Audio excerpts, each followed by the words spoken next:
Hi, I'm Robert Spencer. Welcome to Moving Beyond.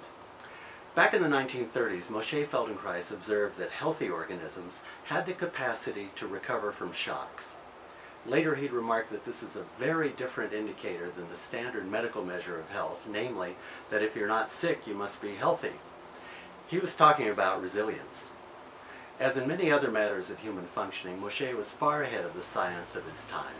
Right now, nearly 80 years later, you can read this on the Mayo Clinic website. Resilience is your ability to adapt well and recover quickly after stress, adversity, trauma, and tragedy. Very much like Moshe's talking about the capacity to recover from shocks. Likewise, the American Psychological Association's website says resilience is the process of adapting well in the face of adversity, trauma, tragedy, threats, or significant sources of stress such as family and relationship problems, serious health problems, or workplace and financial stressors. It means bouncing back from difficult experiences. So, is resilience only a measure of one's health, or is it a set of abilities that can be used to produce healthy adaptive responses? I'm willing to think it's both. The next question is, can resilience be improved, leading to higher level health? And if so, how to do it? I'm going to put some photos on the screen now, mostly so you don't have to just watch me talk for the next couple of minutes. But these photos hint at some properties of resilience in our natural world. Now, I began a conversation on this topic with my associates at Functional and Integrated Medicine of Idaho. We're exploring how we can develop a comprehensive interdisciplinary program to guide people in raising their resilience capabilities. We're willing to draw on a variety of resources and ideas. The Mayo Clinic, for example, recommends training your attention. They say you use purposeful, trained attention to decrease the negative thoughts in your mind and bring greater focus on the most meaningful aspects of experience. As a Feldenkrais practitioner, I agree with this principle and would point out that all aspects of the Feldenkrais method are based in awareness training. As Moshe was fond of saying, if you know what you're doing, you can do what you want.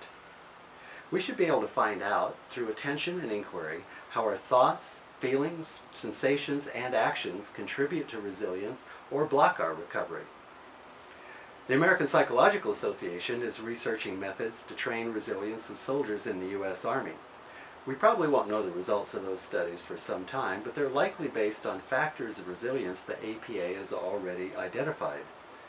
These are, 1, having caring and supportive relationships inside and outside the family. 2, the capacity to make realistic plans and take steps to carry them out. 3, a positive view of yourself and confidence in your strengths and abilities. 4, skills in communication and problem solving. And 5, the capacity to manage strong feelings and impulses. As any good life coach knows, these are abilities that people can improve. The important question, I think, is what keeps us from having these qualities, abilities, and circumstances already? In other words, these resilience factors seem like they should be normal aspects of human functioning. But could it be that the enormous amount of medical intervention necessary in today's world is in part necessary because resilience factors are not as developed as they could be? Could higher resilience help people need less treatment and recover better from the injuries and maladies for which they do get treated? And how can we learn to improve our resilience qualities, not only for medical purposes, but for all life circumstances? I'm inspired by the Feldenkrais method on this topic too. To develop new responses, we have to become aware of the habits that keep us doing the same things over and over. And then we have to learn alternative responses that free us from the old traps, behaviors that we can really do, not just think about or make a list of.